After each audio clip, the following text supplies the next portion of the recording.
Welcome to Preservation of One. I'm your host, Alexandria August. Listen, for me personally, with the Layla Ali and Clarissa Shields possible fight, okay, Layla Ali was saying that, it got to be some money on the table. Like she'll entertain the idea for maybe $15,000. For $15,000, she'll possibly fight, right? Me personally, I mean, don't get me wrong. That's some good money. Heck, I wish I had $15 million. But that's some good god doggone money. Don't get me wrong. But I just don't. It just doesn't. The only thing that makes sense about that situation to me is the money. Cause without the money, it just doesn't make sense for Layla Ali to fight Clarissa Shields. This is not a knock at Clarissa Shields. I think that she's an amazing fighter. I think that Layla Ali is an amazing fighter. You know what I'm saying? But with Layla Ali, for me, she carries more weight than Clarissa Shields. And what I mean by that, because of her accomplishments, her family accomplishments, just the things that she has done. You see what I'm saying? Even though she's a boxer, when you look at all the great things that her family has done and who her father is, it's like, Team Layla Ali. You know what I'm saying? Or whatever. And it's like with Clarissa Shields, like with what she's been doing, it has been amazing too. And I really do like her. A lot. But for me personally, I just think that Layla Ali has nothing to prove. I feel like Clarissa Shields has a chip on her shoulder, and Layla Ali is like past that. To me, it's like she has nothing to prove. Like there's no need, for her to possibly come out of retirement for that. That's just my opinion.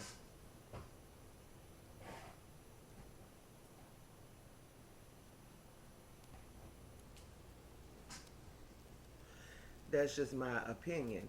Um, I just feel like I just feel like it would be so unnecessary, because even though like her father, her Layla Ali's father, older, even when he got older, he took when he was older, he took another fight. You see what I'm saying? Or whatever, um, and not he took an I said that to say this. He took another fight. He wasn't the type to back down. You see what I'm saying? But let's not act like we have not seen the side effects of boxing. You know what I'm saying? And how detrimental it can be to one's health. You see what I'm saying? Especially as you're getting older. You see what I'm saying? So, not saying Layla Ali is old. I'm saying she's older than Clarissa Shield. That's what I'm saying. God doggone it. Do I believe she could win Layla Ali against Clarissa Shields? Yes, I do. Honestly, that's if I was gonna bet, I would put my money on Layla Ali. No shade, no tea. I would. However, I'm not underestimating Clarissa Shields either. You know what I'm saying? But I'm just saying I bet my money on Layla Ali. But I'm just saying that for me personally, I just don't. It just, you know, I just, nah, I'm like Layla Ali, you in your soft girl era. You know what I'm saying? You doing your thing, you're gorgeous, you're glowing up, you have overcame so much. Clarissa Shields as well. And I just feel like that era that you're in, Layla Ali, I just feel like that's all that's you. Stay in that lane there. Let Clarissa Shields go on by the business. You know what I'm saying? That's just how just simply that's how I feel about that situation. Also, my condolences to Jamal Warner's family. He drowned. And yeah, rest in peace to him. Theo from the Cosby Show. Theo is god doggone an icon. Layla Ali is an icon as well. But Theo, he is an icon. Okay, the Cosby Show was one of the best shows of all times. You know what I'm saying? And I'm saying this from watching this show as a kid. You know what I'm saying? When it came out, I was a kid. So it's like every time it would come on, I'm making sure I'm in front of the TV. Okay, I didn't care who house I was at. The show needs to come on. You know what I'm saying? Or when we got home. You know what I'm saying? Because even though it was back then, so my mother, she would record episodes on a VCR tape, and then you can start recording them on your TV after so long. You know what I'm saying? When all that stuff came into play, when Time Warner would let you just record the episodes on your TV, you ain't had to use the VCR tapes no more.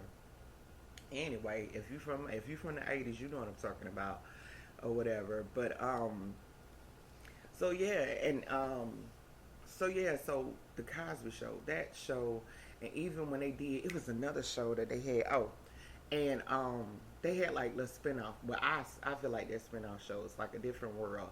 I feel like that was like a spinoff of the Cosby Show. Either way, those two shows right there, hands down. Those was like my favorites. It was like the Cosby Show, A Different World, and it was another show. It was another show. Either way, when I tell you that show showed us, showed me at an early age what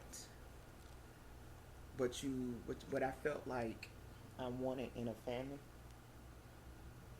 It showed me what I could be. It showed me a different world than what I was living in, as a child, Um, and then I don't know, it just opened up my eyes to a lot of things. It just, it showed me what hard work could get you. You know what I'm saying?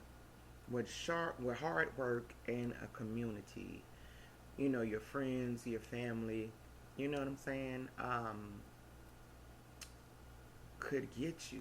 What unity really felt like, and it just taught me a lot of things, and I just felt like it was a good show, as it was like a good role model, that in A Different World and a couple other shows. That's one thing about the '80s and the '90s and the early 2000s. It was so many shows that gave you what you needed as a kid. Okay, they gonna teach you about life. They gonna teach you about friends. They gonna teach you about love. I ain't talking about this extra shit. No shade. They gonna teach you about just being a responsible and being able to govern yourself if you pay attention.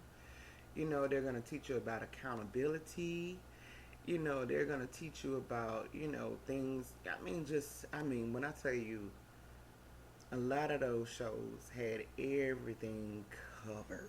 Okay, they don't make shows like that no more, and it just kind of makes me wonder why. You see what I'm saying?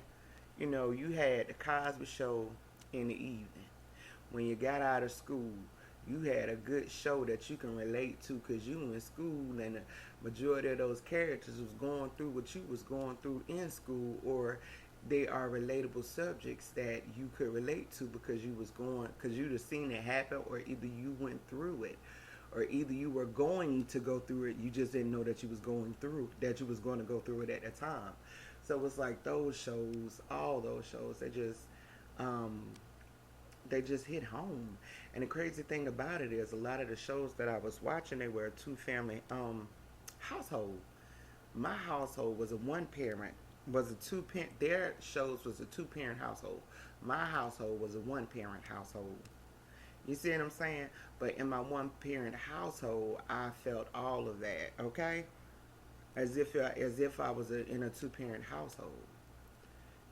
But either way, those shows, they taught you so many life lessons, and they were so good. Okay, even taught you how to treat the earth.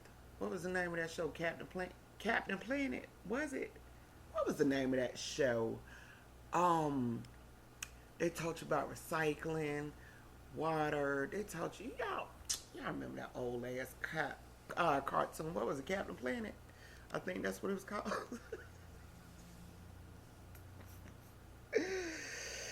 Oh my God, this is memory lane. Um, God doggone it, and the what's the show with Robert Townsend and his wife? I think the lady passed away not too long ago, and they had the children. They had the two girls and the boy. The boy had the braids in his head, like the like almost like a it was the braids that came like they wasn't long or whatever. But either way, the doggone show was god doggone good. You know what I'm saying? Even what is it? Facts of Life. You know what I'm saying? Even the Neil Carter show. Even I mean, Touched by Angel. You know what I'm saying? That show was the bomb.com, okay, for me. I don't know, a lot of y'all probably didn't get into it, but that show was everything for me. But I mean, just so many good, wholesome shows. You know, it wasn't provocative.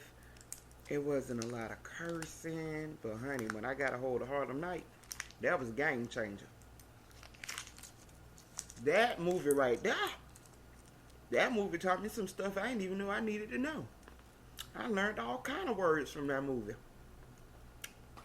Big words. Mm-hmm. That movie taught me how to cuss every way, front, back, and everywhere around. By the time I seen that movie, I was a master at cussing. Yes, indeed. But,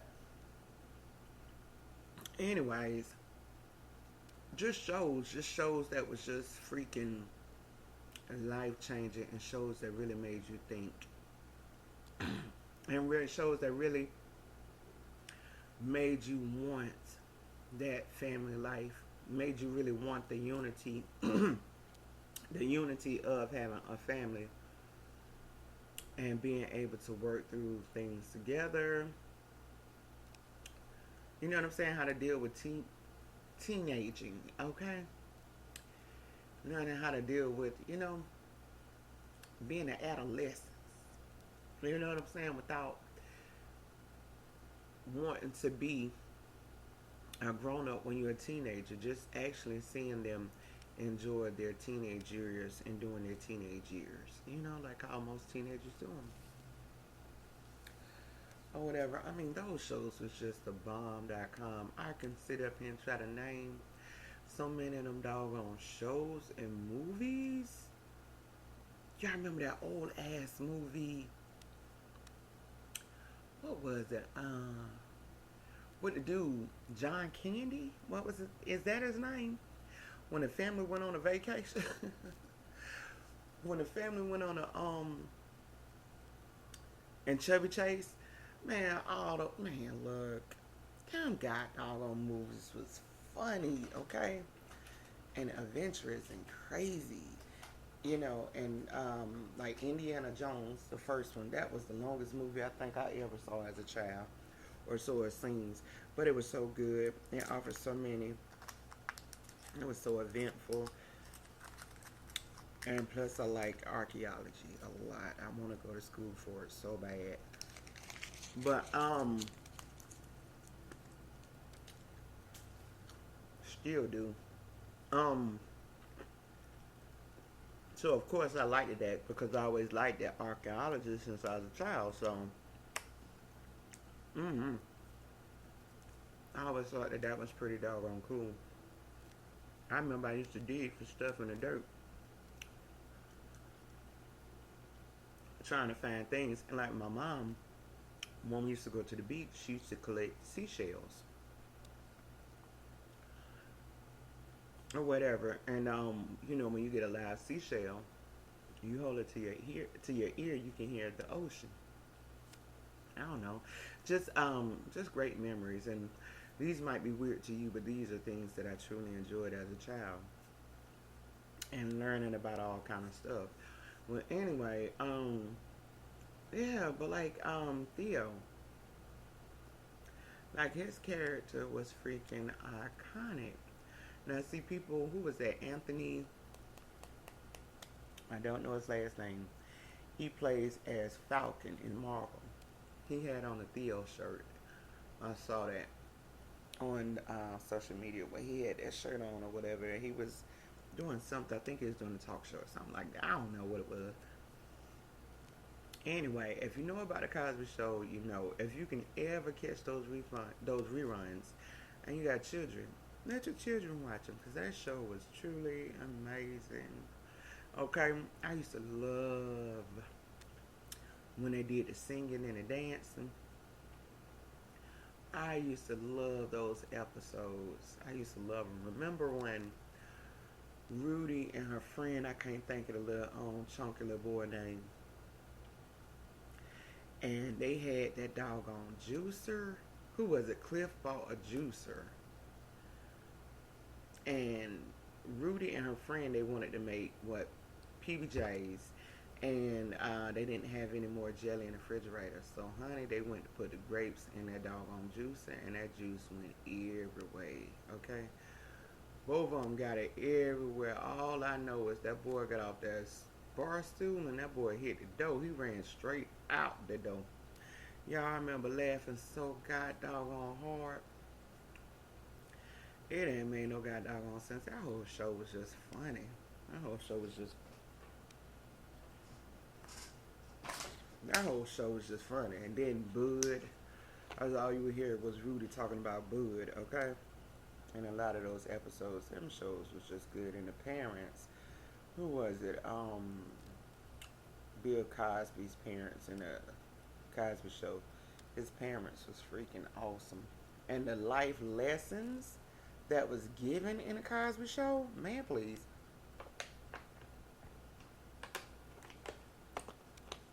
Those talks, even at a young age, those talks was the bomb.com. They was gonna set you on the right path. You know what I'm saying? If you like me, you internalizing those talks. The speeches that was given, it was just so freaking good. It was so freaking good. But when you look at it, you can tell that family is very well off.